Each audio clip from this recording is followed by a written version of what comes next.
요한일서 4장 7절에서 8절 말씀.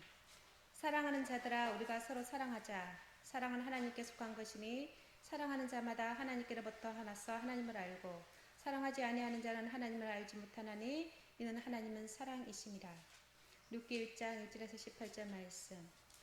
사사들이 치리하던 때에 그 땅에 흉년이 드니라.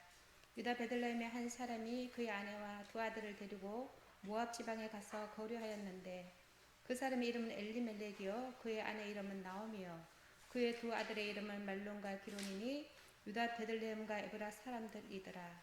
그들이 모압 지방에 들어가서 거기 살더니 나오미의 남편 엘리멜렉이 죽고 나오미와 그의 두 아들이 남았으며 그들은 모압 여자 중에서 그들의 아내를 맞이하였는데 하나의 이름은 오르바요 하나의 이름은 루시더라. 그들이 거기서 거주한 지 10년쯤에 말론과 기론 두 사람이 다 죽고 그 여인은 두 아들과 남편이 뒤에 남았더라. 그 여인이 모압 지방에서 여호와께서 자기 백성을 돌보시사 그들에게 양식을 주셨다 함을 듣고 이에 두 며느리와 함께 일어나 모압 지방에서 돌아오려 하여 있던 곳에서 나오고 두 며느리도 그와 함께하여 유다 땅으로 돌아오려고 길을 가다가 나오미가 두 며느리에게 이르되 너희는 각기 너희 어머니의 집으로 돌아가라. 너희가 죽은 자들과 나를 선대한 것 같이 여호와께서 너희를 선대하기를 원하며 여호와께서 너희에게 허락하사 각기 남편의 집에서 위로를 받게 하시기를 원하노라 하고 그들에게 입맞춤에 그들이 소리를 높여 울며 나오미에게 이르되 아니니이다. 우리는 어머니와 함께 어머니의 백성에게로 돌아가겠나이다 하는지라. 나오미가 이르되 내 딸들아 돌아가라. 너희가 어찌 나와 함께 가려느냐. 내 태중에 너희의 남편 될 아들들이 아직 있느냐. 내 딸들아 되돌아가라. 나는 늙었으니 남편을 두지 못할지라. 가령 내가 소망이 있다고 말한다든지 오늘 밤에 남편을 두어 너희들을 아들들을 낳는다 하더라도 너희가 어찌 그들의 자라기를 기다리겠으며 어찌 남편 없이 지내겠다고 결심하겠느냐. 내 딸들아 그렇지 아니하니라. 여호와의 손이 나를 치셨으므로 나는 너희로 말미암아 더욱 마음이 아프도다 하매 그들이 소리를 높여 다시 울더니 오르바는 그의 시어머니에게 입맞추되 룻은 그를 뒷부쫓았더라. 나오미가 또 이르되 보라 내 동서는 그의 백성과 그의 신들에게로 돌아가나니 너도 너의 동서를 따라 돌아가라 하니 룻이 이르되 내게 어머니를 떠나며 어머니를 따르지 말고 돌아가라 강건하지 마옵소서. 어머니께서 가시는 곳에 나도 가고 어머니께서 머무시는 곳에서 나는 머물겠나이다. 어머니의 백성이 나의 백성이 되고 어머니의 하나님이 나의 하나님이 되시리니 어머니께서 죽으시는 곳에서 나도 죽어 거기 묻힐 것이라. 만일 내가 죽는 일 외에 어머니를 떠나면 여호와께서 내게 벌을 내리시고 더 내리시기를 원하나이다 하는지라. 나오미가 룻이 자기와 함께 가기로 굳게 결심함을 보고 그에게 말하기를 그치니라. 예, 하나님의 말씀 오늘 요한일서 4장 7절 8절 룻기서 1장 1절에서 18절의 말씀 가지고 관계의 영성 사람보다 사람이다 이런 말씀의 제목으로 하나님 말씀 나누려고 합니다. 5월달이 가정의 달인데요, 교회에서 가정의 달에 가장 많이 설교되는 본문 하나를 꼽으라면 그게 룻기입니다. 그런데 그래서 5월이 되면 며느리들이 교회를 잘 안 나옵니다. 잘 나오다가도. 왜냐하면 특히 어버이 주간에는 더더욱 안 나오는데 눕기를 아주 며느리들이 싫어합니다. 시어머니들은 눕 같은 며느리를 원하거든요. 근데 오늘날 눕 같은 며느리가 그렇게 많지 않습니다. 그리고 또 며느리들은 시어머니 나오미와 같은 시어머니를 원합니다. 그런데 시어머니 나오미 같은 시어머니가 별로 없습니다. 들들 볶기만 하지 며느리를 잘 인격적으로 대접해 주면서 좋은 관계를 만들어가는 일이 쉽지 않은 그런 세상 가운데 있기 때문입니다. 그러나 교회에서 우리가 눕기를 단순히 시어머니와 며느리와의 관계로 우리가 이해한다면 그것은 아주 피상적이고 잘못된 이해이다 라고 말하고 싶은 것입니다. 성경의 이야기에 좋은 시어머니와 좋은 며느리 이야기를 소개하고 싶어서 눕기가 기록된 게 아닙니다. 사람들은 착각하여서 이 본문의 말씀을 그냥 표면적으로 받아들이고 이해해서 좋은 시어머니를 만났으면 좋겠다, 나오미처럼. 시어머니들은 좋은 며느리 룻을 얻었으면 좋겠다라고 이렇게 생각하지만 그것은 이 룻기가 기록된 본질은 아닙니다. 룻기의 성경적 본질은 관계의 영성에 있다라고 저는 생각합니다. 혈연과 혈족의 관계를 뛰어넘은 놀라운 관계의 영성이 이 두 사람의 관계 속에서 보여집니다. 그리고 우리가 잘 알고 있듯이 이 두 사람을 통해서, 그리고 훗날 룻을 통해서, 그리고 보아스와의 결혼을 통해서 다윗이 이 가문에서 나오고 예수님이 이 족보에 있습니다. 그러므로 단순히 이 이야기는 단순히 평범한 한 가족의 좋은 이야기가 아니라 우리 인생의 역사 가운데 참다운 인격의 관계를 그리스도 안에서, 아니 하나님 안에서 어떻게 세워져 갈 것인지를 고민케 해주는 말씀이 이 룻기서의 말씀이다라고 이야기하고 싶습니다. 오늘날 많은 사람들은 인간관계를 축소하고 싶다는 통계 보고가 나와 있습니다. 목회 리포트를 제가 구독하고 있는데요. 여기서 이제 한 달에 한 번씩 리포트 보고를 몇 년 전부터 보내오고 있습니다. 그 보고에 의하면 37%가 힘들 때 통계조사에 하면 믿고 의지할 사람이 없다라고 대답했습니다. 오늘 많은 사람들은 그래서 인간관계를 확장하고 싶은 마음이 없습니다. 그냥 가까운 사람, 한두 사람만 그냥 교제하고 다른 사람들과 굳이 신경 쓰면서 관계를 맺고 싶은 마음이 없다라고 하는 것입니다. 대신 사람들에게는 스마트폰이 그 관계를 대신하는 역할을 하고 있다라고 이야기합니다. 스마트폰은 불평하지 않거든요. 그러나 사람과의 관계를 만들어갈 때 때로는 삐끄덕거리기도 하고, 좋은 관계를 만들어가는 일은 서로가 노력하지 않으면 안 되기 때문입니다. 사람들의 이런 생각에는 인정받고 싶은 인간의 갈망이 저는 숨겨 있다라고 생각합니다. 저는 이것이 진실이라고 생각합니다. 이 진실 때문에 우리가 신앙을 갖고 있는 이유가 되기도 하고 우리가 하나님을 믿는 이유가 되기도 하기 때문입니다.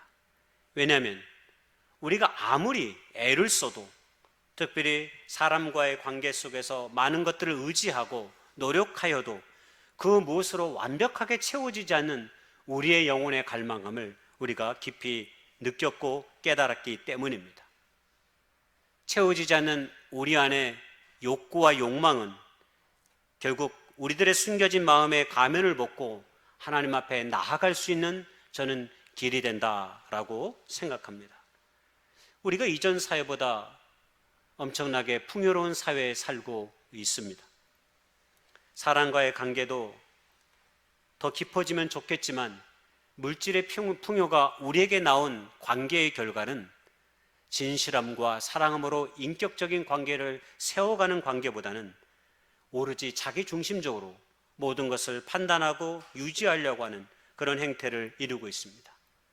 우리는 난폭하게 운전하는 택시를 타면 불안해하지만 택시 기사들은 거꾸로 술 취하거나 무례한 손님을 만나면 운전하는 것에 두려움을 느낀다라고 고백한다고 말합니다. 우리는 한결같이 자신에게 주어진 자리에서, 자신의 입장에서 늘 모든 것을 바라보려고 합니다. 그러다 보니 관계를 만들기란 힘들고 삐거덕거립니다. 왜냐하면 우리의 삶에서 진실한 하나님에 대한 믿음과 신앙을 빼버리면 사실 우리의 삶이 온전하게 서 있을 수 있는 길은 아무에게도 없는 것입니다. 그래서 인간관계라고 하는 것이 어려운 것입니다. 우리 안에 하나님을 빼버리면 이 땅에서의 모든 인간의 관계란 결코 편안하거나 충실한 삶의 순간들을 살아갈 수 없기 때문입니다. 유태인의 유명한 철학자 마르틴 부버가 있습니다. 이분이 나와 너라고 하는 책을 썼는데요. PPT가 안 넘어가니까 제가 계속 얘기를 해야 돼요. 말씀에 중요한 것들에 다 있어요. PPT에. 이 나와라고 하는 이 책에 보면 우리들의 인간의 관계에 대해서 잘 설명해 주고 있습니다. 마르틴 부버는 이 책에서 나와 그것이 아닌 나와 너와의 관계가 회복되지 않으면 우리는 이 땅 가운데서 평안한 삶을 누릴 수 없다라고 얘기합니다. 그래서 태초에는 만남이 있었다 이렇게 얘기합니다. 이 요한복음 1장을 빗대어서 쓴 표현입니다. 태초에 말씀이 있었는데 그 말씀의 근거가 사실은 만남이죠.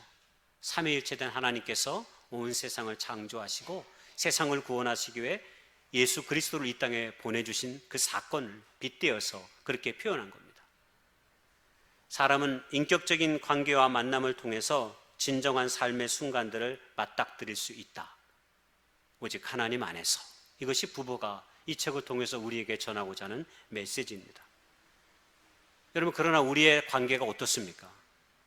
사람을 그렇게 사랑하고 진실된 인격적인 관계로 서로를 바라보고 인정해야 되고 그런 태도를 취해야 되는데 우리는 그렇지 못합니다. 우리들의 작은 감정에 요동할 때도 많이 있고요. 심지어는 세상에서는 사람을 도구적인, 얼마든지 쓰고 버리는 그런 사람들로 생각하면서 일꾼을 고용하기도 합니다. 얼마 전에 청와대 게시판에 이선우라고 하는 23살 청년의 이야기가 올라온 것을 보고 저도 마음이 많이 먹먹해지는 순간을 경험했습니다. 제 아들도 23살이거든요. 알바로 평택항에 일하다가 컨테이너 박스에 깔려서 죽었습니다. 그 회사가 조금만 안전수칙을 잘 지키고 안전을 지킬 만한 조치만을 취했더라도 그런 일은 벌어지지 않을 것이라고 한결같이 사람들은 이야기합니다. 왜 그럴까요? 회사는 10만 원을 쓰기가 아깝기 때문입니다. 사람을 한 명 구해서 안전을 촉발하는 그런 사람을 세워서 그 환경을 만들어 가야 되는데 그렇게 하기에는 불필요한 돈이 들어간다고 생각합니다. 그리고 어렵고 힘든 일에는 그렇게 알바생으로 고용되는 젊은 일꾼들을 또 안전장치 없이 보내버리기도 합니다. 이것이 우리가 몸담고 있는 사회의 현실입니다. 사람은 얼마든지 쓰고 버릴 수 있는 폐기물처럼 때로 이 땅의 사용자들이 생각하고 있는 거죠. 그런 도구적인 관점으로 사람을 바라보는 일에는 아름다운 세상을 결코 만들거나 이루어갈 수 없습니다. 한마디로 나와 너의 관계가 나와 그것으로 관계로 늘 생각되어지느냐, 우리의 사회는 희망이 없고 우리의 삶의 관계도 친밀한 사랑의 관계로 만들어질 가능성은 상실되는 것이죠. 참된 만남만이 우리를 영원한 하나님께로 인도한다라고 부번은 그 책에서 이야기했습니다. 그렇습니다. 하나님 안에서 우리의 모든 만남이 선하고 그 기쁜 뜻으로 이어가지 않으면 우리들의 만남은 언제든지 깨져갈 수 있는 거죠. 저는 그런 의미 속에서 오늘 룻과 시어머니 나오미와의 이 관계가 단순히 혈족의 관계를 넘어서서 놀라운 하나님의 형상으로서의 참된 인간을 찾아가는 그 길을 우리에게 잘 보여주고 있다라고 저는 생각합니다. 오늘 본문의 말씀으로 들어가면 간단히 설명하면 우리가 함께 읽었지만 그 내용입니다. 이스라엘 땅에 살고 있었던 한 가족이 기근이 들어서 유대 베들레헴을 떠나서 옆에 있는 나라 땅 모압으로 피신해 갔습니다. 흉년을 극복하기 위해서 말입니다. 그리고 그곳에서 두 아들이 모압의 두 며느리를 얻었습니다. 그런데 공교롭게 어느 날 남편도 죽고 두 아들도 죽어버렸습니다. 그래서 남은 가족이라고 한 시어머니와 며느리 둘만 남았습니다. 결국 시어머니는 며느리 두 사람에게 이제 두 아들도 죽었고 내가 너희들을 돌볼 자신이 없으니 너희는 너희 집으로 돌아가라 라고 말했습니다. 한 여자는 돌아갔고 한 여인, 한 며느리 룻은 남았습니다. 그리고 시어머니를 따라 유대 땅으로 들어왔고 친족 보아스를 만나 결혼해서 다윗을 낳았다라고 하는 이야기가 룻기의 마지막 절에 기록되고 있습니다. 이야기의 주인공은 당연히 롯과 시어머니 나옴입니다. 이 두 사람은 혈족의 관계로 만났지만, 며느리와 시어머니의 관계로 만났지만 이 두 사람의 관계는 놀라운 은총의 삶으로 바뀌는 것이 오늘 룻기를 통해서 우리에게 보여주고 있는 메시지입니다. 혈연의 관계를 뛰어넘어 하나님의 놀라운 역사를 이루는 관계로 이 두 사람의 관계가 바뀌어지는 것이죠. 저는 이것이 참된 우리들의 신앙의 관계의 영성이다라고 말씀드리고 싶습니다. 그러면 이 두 사람이 보여진 관계의 영성은 어떤 것입니까? 첫째, 저는 1장 5절에 나오는데 바로 고난의 상황이 그들의 관계를 깊게 하였다라고 먼저 말씀드리고 싶습니다. 한마디로 그들 두 사람이 당하는 그 고난의 상황이 두 사람의 관계를 새로운 차원으로 인도해 가는 그런 지름길의 역할을 했다라고 저는 보고 싶은 것입니다. 혈연적인 며느리와 시어머니의 관계는 유행가의 가사처럼 가까이하게 넘으면 당신입니다. 그러나 그런 세상적인 틀을 깨고 시어머니 나오미와 룻이 전혀 다른 차원의 관계를 만들게 된, 형성하게 된 기회가 오늘 도래합니다. 여러분, 그것이 무엇입니까?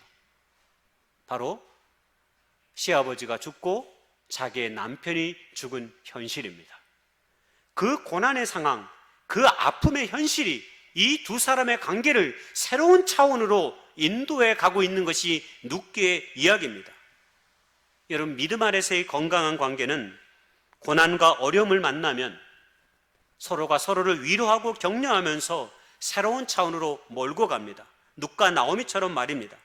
그러나 우리의 관계가 허약한 기초 가운데 놓여져 있다면 고난과 아픔을 만나면 바로 무너져 버립니다. 관계가 깨져 버립니다. 잘 사귀다가도 어려움을 만나면 그 관계가 깨어져 버립니다. 사랑하는 사람, 가족 간의 관계도 때로 그러할 때가 많이 있습니다. 남편이 죽고 아들이 죽은 것은 나오미에게 삶의 희망을 상실한 것 같은 충격이었을 것입니다. 나오미뿐입니까? 며느리 롯도 마찬가지입니다.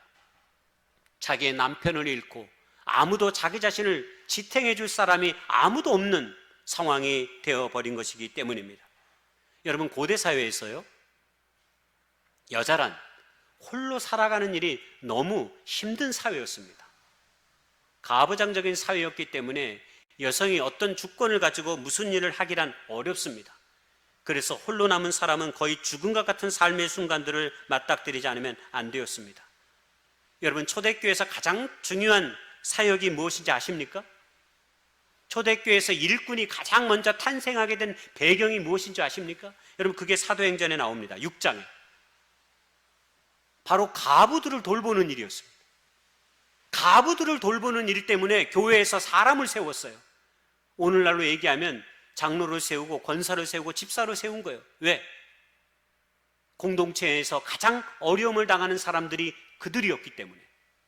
심지어는 여러분, 사도행전 6장 3절에 어떤 사람을 세우냐면 성령과 지혜가 충만하고 칭찬받는 사람 7을 택하였다. 놀랍지 않습니까? 아니, 가부를 돌보는 일에, 가부를 구제하는 일에 성령과 지혜가 충만하고 모든 사람들에게 칭찬받고 인정받는 사람 7명을 택하여서 그들을 돌봤다라는 거예요. 이게 뭔 말하는 거예요? 이것을 무엇을 얘기하는 겁니까? 일의 중요성을 얘기하는 겁니다. 초대교회에서 가부를 돌보는 일의 중요성, 교회가 돌보지 않으면 생명을 연장받을 수 없는 삶의 지경 속에 살아가는 그들을 생각했기 때문에 교회에서 가장 덕스럽고 칭찬받고 하나님의 영으로 충만한 사람을 택하여서 그 일을 하게 하였다라고 하는 것이 그 일의 본질입니다. 한마디로 공동체 안에서 가장 연약한 삶을 책임지려고 하는 자세를 교회가 가진 것입니다. 이것이 건강한 공동체가 갖고 있는 관계의 모습입니다. 그래서 그 이후에 일이 분담되면서 사도들은 말씀과 기도에 전념하고 이 사역자 7명은 과부를 돌보는 책임을 맡았던 것입니다. 롯이 자기에게 닥친 고난을 어떻게 이해하고 있느냐를 보여주는 말씀이 16절, 17절의 말씀입니다. 거기서 롯이 뭐라고 고백하냐면 시어머니와의 자기의 관계가 단순히 혈연을 넘어서 내가 하나님의 백성으로서의 하나됨을 거기 소개하고 있습니다. 저는 이 고백이 얼마나 멋진지 모르겠습니다. 모함 여자인 롯이 이 절대절명의 고난과 위험의 상황 속에서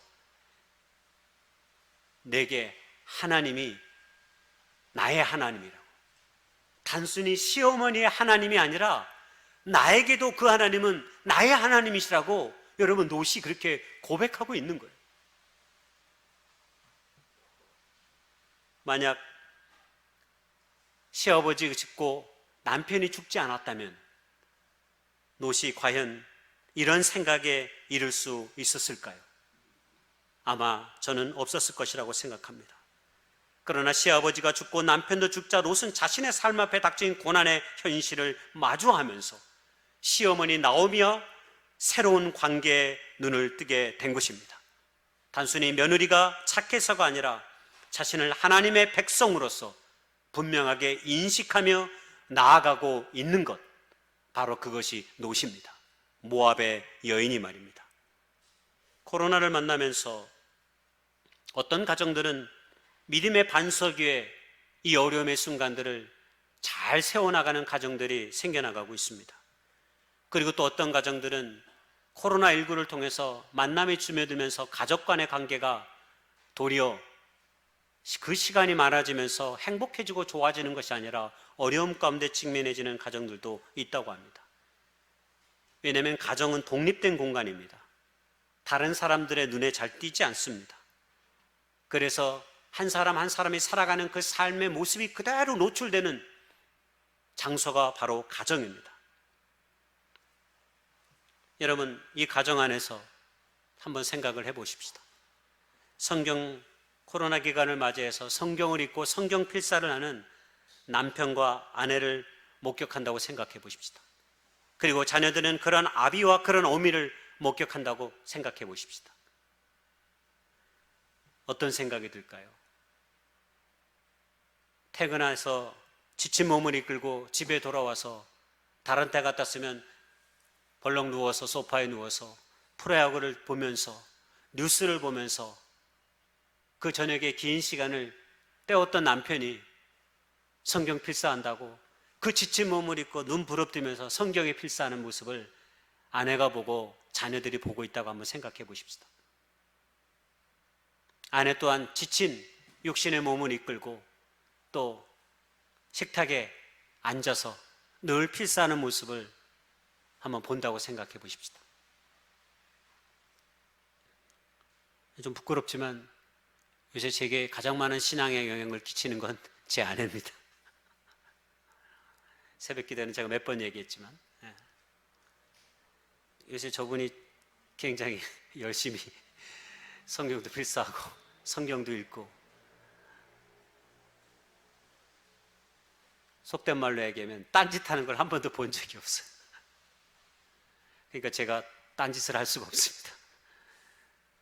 그렇다고 제가 뭐 평소에 딴짓한다고 생각하지는 마십시오.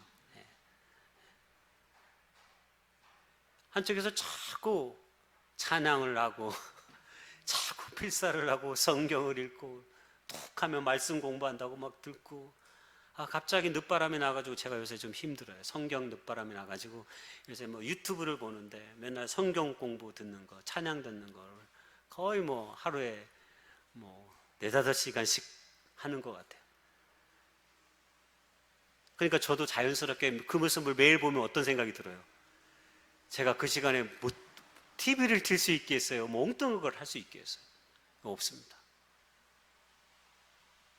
조금 빗나갔지만 여러분, 우리의 자녀들 앞에 우리 아비 어미가 가정 안에서 그런 모습으로 자녀들에게 비춰진다면 우리의 자녀들이 그릇된 길로 저는 걸어가지 않을 거라고 생각합니다.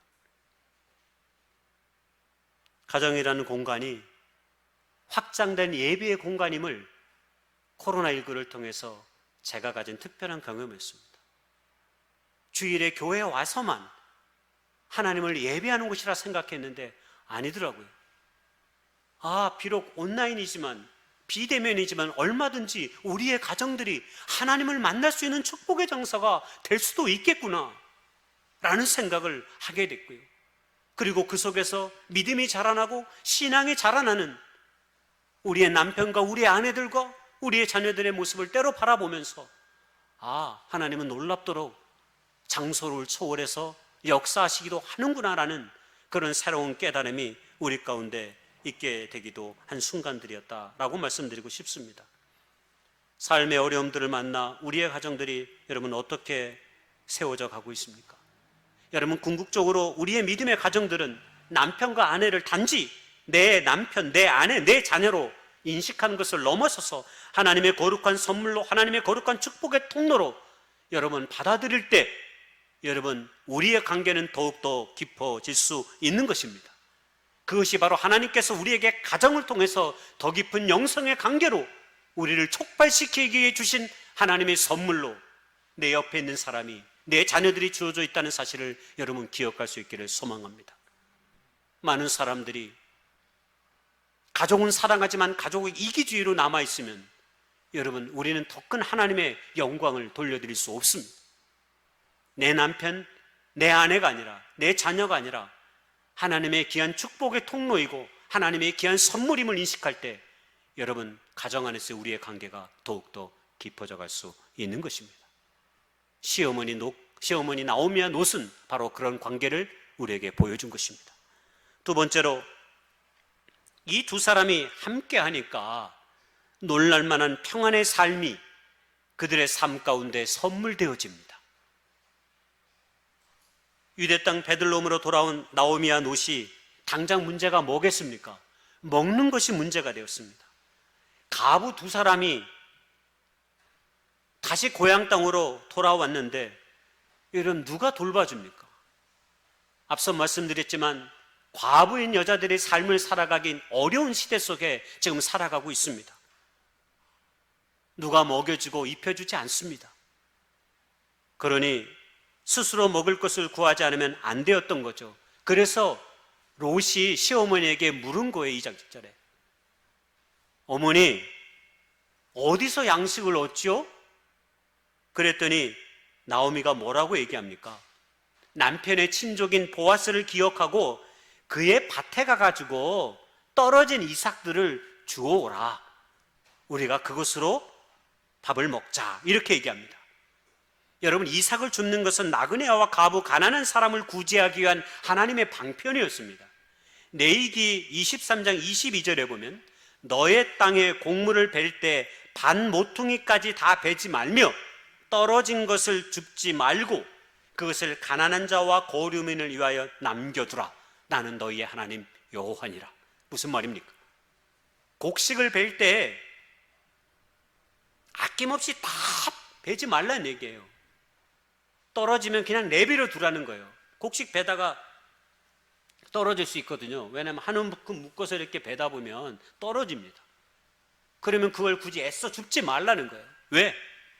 가난한 자들이, 나그네들이 그 떨어진 이삭을 주셔서 그들이 한 끼 밥을 먹을 수 있도록 말입니다. 그래서 시어머니 말씀에 순종하여 롯은 보아스의 밭에서 이삭을 줍게 됩니다. 그리고 우연히 보아스의 눈에 띄게 되죠. 그래서 보아스가 일꾼들에게 묻습니다. 여기 저 소녀는 누구냐? 처음 보는 사람인데. 그때 보아스의 사환들이 대답합니다. 뭐라고 대답하냐면 모압 지방에서 돌아온 소녀입니다. 아침부터 와서는 잠시 집에서 쉰 것 외에는 지금까지 계속 이삭을 줍고 있는 가운데 있습니다 라고 말합니다. 그때 보아스가 룻기 2장 8절에 이렇게 얘기합니다. 보아스가 룻에게 이르되 내 딸아 들으라. 이삭을 주우러 다른 밭으로 가지 말며 여기서 떠나지 말고 나의 소녀들과 함께 있으라. 그리고 소년들에게 또 뭐라고 얘기하냐면 룻을 건드리지 말라. 그리고 목이 마르거든 소년들이 길러 온 물을 룻에게 마시라 라고 말합니다. 너무 감동이잖아요. 그러니까 룻이 엎드려 보아스에게 말합니다. 모압 여인이 내게 어찌 이런 은혜를 베푸십니까? 그때 보아스가 말합니다. 여러분 이 말씀이 굉장히 중요합니다. 내가 너의 남편이 죽은 후에 시어머니에게 행한 모든 것과 여기까지 온 모든 일에 대하여 내가 알고 있다. 그렇게 얘기합니다. 그러므로 내가 이스라엘의 여호와 하나님의 날개 아래서 보호받으러 온 내게 상 주시기를 바란다 라고 말합니다. 여러분, 작은 동네에 비밀이 어디 있습니까? 시어머니가 이방의 여인, 이방의 며느리 한 명을 데리고 베들레헴에 돌아온 것이 여러분 순식간에 퍼져나가지 않겠습니까? 결국 나오미가 시어머니에게 행하는 그 모든 것들도 부지불식간에 다 드러나는 것입니다. 한마디로 시어머니의 지혜와 며느리의 성실함은 신뢰를 낳고 신뢰는 평안의 삶을 오늘 선물하게 되는 것입니다. 이제 먹을 것을 걱정하지 않게 된 것입니다. 물음 이후에 보아스는 파격적인 결정을 한 번 더 내립니다. 어떻게 내리냐면 룻을 위하여 사원들에게 곡식 다발에서 조금씩 뽑아서 그가 줍게 하라라고 하는 명령을 내려요. 떨어진 이삭을 죽게 하는 데서 넘어서서 아예 곡식을 뽑을 때 룻을 위해서 일부러 떨어뜨리라는 거예요. 한마디로 룻이 벼이삭을 통째로 주워 가라고 말합니다. 여러분, 좋은 관계의 삶은 이토록 서로에 대한 신뢰와 믿음으로 이루어지고 결국 풍성한 열매와 결과를 만들어내는 것입니다. 시어머니의 말에 순종한 룻은 단지 말만 들은 것이 아닙니다. 성실함으로 일했습니다. 늙은 시어머니를 누가 먹이겠습니까? 며느리인 자기가 먹이지 않으면 시어머니는 살 수가 없습니다. 그러니 자기만 먹을 것이 아니라 시어머니가 먹을 것까지 생각하면서 룻은 한순간도 쉬지 않았던 것입니다. 잠시 집에 가서 밥을 먹고 난 이후에는 오로지 그 모든 시간들을 다른 사람들과 같지 않고 보아스의 밭에서 하루 종일 일한 것입니다. 여러분, 그것이 사원들에게 들려지고 보아스의 길에 다 들려진 것입니다. 남의 논에 가서 떨어진 이삭을 주며 연명해 간다는 사실의 말입니다. 두 사람은 확실히 서로에 대한 믿음의 관계로 묶여 있음을 봅니다. 여러분, 믿음이란 단어가 영어로 believe인데 이게 동사 be와 life의 합성어입니다. 원래 존재하며 살아간다 이런 뜻을 갖고 있는데 어원적으로 얘기하면 단순히 지적으로 동의하다 이런 뜻을 넘어서 내 마음을 주다, 소중히 품다, 사랑하다의 뜻이 담겨 있다고 합니다.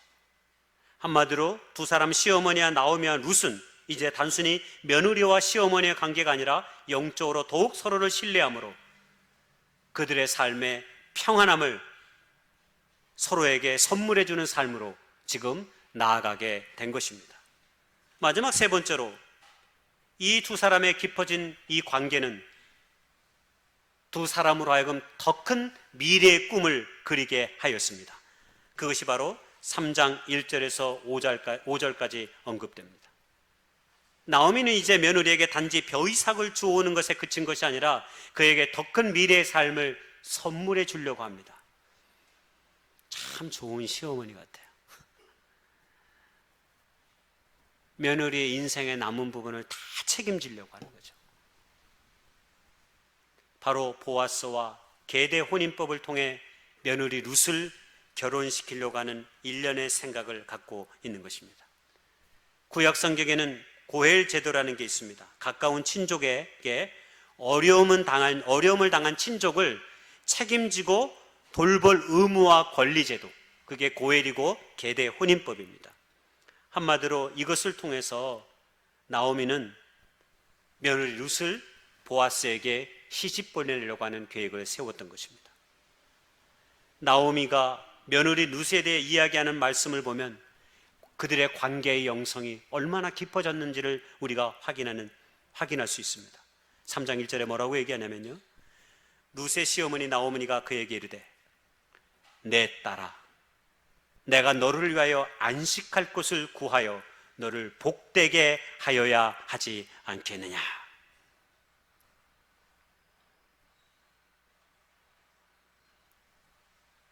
이름이 바뀌었습니다. 며느리 룻이 아니라 뭐라고 불렀어요? 내 딸아. 호칭이 달라졌습니다. 그리고 그 딸의 미래를 생각하면서 그의 평생에 안식할 삶을 걱정하는 시어머니 이야기가 나오죠. 여러분, 관계가 깊어진다는 건 이런 것입니다. 그리스도 예수 안에서 우리가 만나 우리가 신앙생활을 함께 하지만 우리가 서로가 서로를 세우지 않으면 안 되는 것이죠. 반드시 관계가 깊어지는 신앙에는 이런 나아감이 요청됩니다. 단순히 내 삶의 평안함과 안주함에 머물러 있지 않는 것이죠. 서로를 위해 더 큰 삶의 선물로 자기 자신을 내어 놓는 것입니다. 나오미는 1년의 계획을 세웁니다. 보아스의 타작을 기회로 그의 발치에 눕게 하고 그가 깨자 룻은 보아스에게 자신을 아내로 삼아달라고 요청하고 곧 기업물을 짜가 대달라고 말합니다. 결국 보아스는 이를 받아들이고 1년의 약속을 지킴으로 혼인을 하고 그 가운데 다윗의 아버지 이새를 낳는 것으로, 그리고 다윗의 이름을 언급하면서 룻기는 끝이 납니다. 영성이 깊어진다는 것, 우리의 관계의 믿음이 깊어진다는 것, 반드시 서로의 삶을 고양시키는 것입니다. 서로를 높이 세우는 것입니다. 시어머니 나오면 유대 땅에서 얼마든지 며느리와 밥 먹고 사는 것으로 끝낼 수도 있습니다. 그렇죠? 늙은 시어머니가 그저 밥 먹고 사는 것만으로도 그냥 감사할 수 있어요. 이것만으로 안도감을 누릴 수 있습니다. 그런데 시어머니 나오미는 거기서 끝내지 않습니다. 가부 2명이서 무엇을 할 수 있겠니? 이렇게 밥 먹고 사는 것만으로도 은혜다. 여금 이 차원에서 끝낼 수도 있었지만 나오미는 그렇게 끝내지 않은 것이죠. 룻은 성실하였고 순종하였으며 변치 않는 믿음으로 자신의 삶을 시어머니께 맡겼습니다. 그랬더니 시어머니는 더 큰 꿈을 꾸기 시작했습니다. 자기를 위해서가 아니라 자기의 딸 같은 며느리 룻을 위해서 말입니다. 그의 평안한 삶을 위해 나는 곧 세상을 떠날 거지만 내 며느리는 나보다 더 오래 살 것인데 그가 홀로 이 땅 가운데서 이방의 여자가 어찌 홀로 살아갈 수 있겠느냐라고 하는 그 사랑의 마음이 시어머니 나오미의 마음을 아마 채웠던 것이죠. 여러분, 모압 여인인 룻이 계대 혼인법을 어떻게 알아요? 고엘 제도를 어떻게 알아요? 그런 제도가 있어서 그가 자기의 삶을 바뀔 거라고 요만큼이라도 생각할 수 있었겠어요? 여러분, 오직 유대 사람 시어머니 나오미만이 알 수 있는 것입니다. 나오미만이 내 며느리의 삶을 평안한 삶으로 인도하는 그 방법과 그 길을 알고 있었던 것이죠. 한마디로 나오미가 다 가르쳐준 대로 결국 룻을 행함을 통해 그 놀라운 예수님의 그 족보에 오를 수 있었던 것이죠. 존 메스웰 목사님께서 인간관계 법칙을 다루는 책 가운데 하나에 엘리베이터 법칙 같은 것이 있습니다. 여러분, 사람을 만날 때 우리 자신을 늘 높여주는 사람, 우리 자신의 삶을 세워주는 사람을 자주 만나고 그런 사람과 교제를 많이 해야 합니다. 그리고 주변에 보면 그런 사람들이 있습니다. 잘 찾아보는. 근데 어떤 사람들은 만나면 불평을 하고 불만을 하고 서로의 삶을 높여 세우는 게 아닌데 떨어뜨리는 데 관심이 많아요. 그래서 그와 만나면 기분이 좋아지는 것이 아니라 불편합니다. 여러분, 우리는 어떤 사람으로 이 땅 가운데 살아가고 있습니까? 우리가 만나는 모든 사람들 서로를 세워주고 높여주면서 그의 영혼의 평안한 삶을 생각하며 더 큰 꿈과 비전을 위해 우리가 격려하며 위로하며 나아가고 있습니까? 아니면 시시건건 트집 잡고 못살게 굴면서 혹 넘어뜨리려고 하는 것입니까? 여러분, 만약 바울에게 바나바가 없었다면 어떻게 됐을까요? 물론 저는 바나바가 없었어도 바울은 이방인의 선교사로의 길을 멋지게 걸어갈 수 있었을 것이라고 믿습니다. 왜냐? 주님이 그를 부르셨고 인치셨기 때문입니다. 그러나 분명한 것과 하나는 바나바가 바울을 제자들에게 일찍 소개해 줌으로 말미암아서 바울이 이방인에 대한 선교의 사역을 더 빨리 진행시킬 수 있었다라고 저는 생각합니다. 사람들이 바나바를 이야기할 때 저도 예전에는 그랬어요. 바나바의 성품에 맞춰서 많이 이야기를 해왔어요. 바나바의 성품이 바울을 이끌었다. 그의 온유함이 바울을 제자들에게 소개해줬다. 근데 요즘 묵상하다 보니까 그게 아닌 것 같아요. 기도하다 보니까 그게 아니라 바나바 안에 들려진 복음의 공명이 바울을 이끈 것 같아요. 바나바 안에 들여진 그 복음의 공명, 복음의 그 소리, 하나님이 나를 통해서도 복음의 역사를 이루시지만 저 이방인, 저 예수님을 만나서 변화됐다고 말하는 저 바울을 세우면 우리가 할 수 없는 일들을 저 바울이 할 수 있을 것이라고 하는 그 복음의 공명이 아마 바나바의 마음속에 깊이 있게 다가오지 않았을까? 그리고 그것이 바울에게 바나바가 다가섰던 것이고 그를 이끌었던 것이 아닐까 싶습니다. 바울과 제자들과의 관계가 더 좋아지면 복음은 더 확장되어지고 성취되어질 것을 믿었기 때문이라는 거예요. 저는 그것이 바나바에게 향한 복음의 공명이라고 생각해요. 성령님께서 주신 이런 것들이 영적 관계가 깊어지면 나타나는 일들입니다.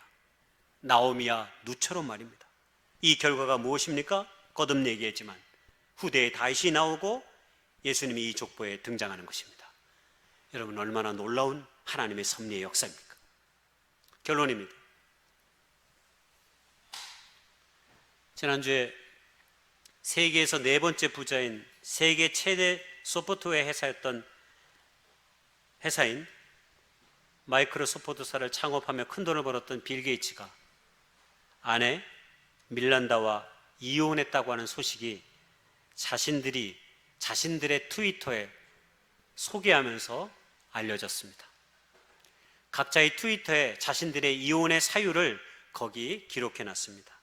이렇게 기록했습니다. 우리는 많은 생각과 노력 끝에 결혼 생활을 끝내기로 했다. 지난 결혼 생활 27년간 우리는 3명의 놀라운 아이들을 키웠고 모든 사람이 건강하고 생산적인 삶을 영위하도록 하기 위해 전 세계에서 일하는 재단도 설립했다. 빌 게이츠 멀린드 재단이 그겁니다. 이어 우리는 이 임무에 대한 신념을 여전히 공유하고 재단에서 계속 함께 일하겠지만 우리 인생의 다음 단계에서 부부로서 함께 성장할 수 있다고 더 이상 생각하지 않는다라고 이혼의 사유를 밝혔습니다. 제 눈길을 끌었던 것이 마지막 문장이었습니다. 인생의 다음 단계에서 부부로서 함께 성장할 수 있다고 더 이상 생각하지 않는다. 처음엔 사실 듣고 되게 기분이 안 좋았어요. 야, 이혼도 참 고상하게 표현해서 말을 하네. 그냥 우리 같으면 성격 차이로 이혼했어요. 이게 대세인데 이 두 사람은 뭐라고 얘기하냐면 다음 단계에서, 인생의 다음 단계에서 부부로서 함께 성장할 수 있다고 더 이상 생각하지 않았기 때문에 우리가 이혼한다라고 얘기했어요.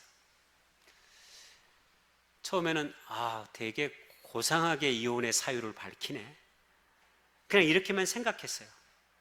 그런데 이 말씀을 준비하다가 이 말이 마음에 걸렸습니다. 어쩌면 이 말들이 주님 안에서 우리의 모든 관계를 점검해 볼 수 있는 기회로 삼았으면 좋겠다라고 하는 생각을 했기 때문입니다. 사실 우리가 이혼할 수 있죠. 살다 보면. 처음에는 제가 조소했지만 나중에는 인정하게 됐어요. 왜냐하면 어쩌면 우리는 저 단계에도 이르지 못하는 관계적 삶을 때로 살아가고 있기 때문입니다. 헤어지면서 우리는 저주와 분노의 화살을 쏘아대면서 상대방에게 원망하며 살아갈 때가 얼마나 많이 있습니까?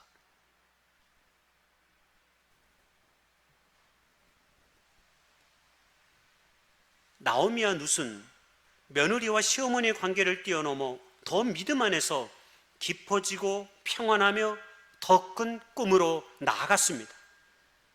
여러분, 우리가 훌륭한 관계의 영성을 소유했다면 이제 우리도 나오미와 룻처럼 하나님 안에서 깊어져야 합니다. 사람들은 세상 안에서 인생은 내가 바꾸는 거야 라고 말합니다. 그리고 그렇게 생각하며 삽니다. 그러나 하나님을 믿는 사람들은 우리는 오직 주님을 만나야만 우리의 인생이 바뀌어지는 것을 우리가 우리의 삶 가운데 우리가 경험하지 않았습니까? 그리고 그것이 우리의 모든 인생의 관계에 가장 중요한 요소로 우리의 삶 가운데 있는 것 아닙니까? 할 수만 있거든 이 봄날이 끝나가는 모든 시점에 우리의 관계가 주님 안에서, 그리고 나와 가까이 있는 모든 사람의 관계가 주님 안에서 더 깊어지고 더 아름답게 성장해 갈 수 있기를 주님의 이름으로 축복하고 소망합니다. 우리 잠시 기도하는 시간 갖겠습니다. 묵상으로 기도해 주십시오.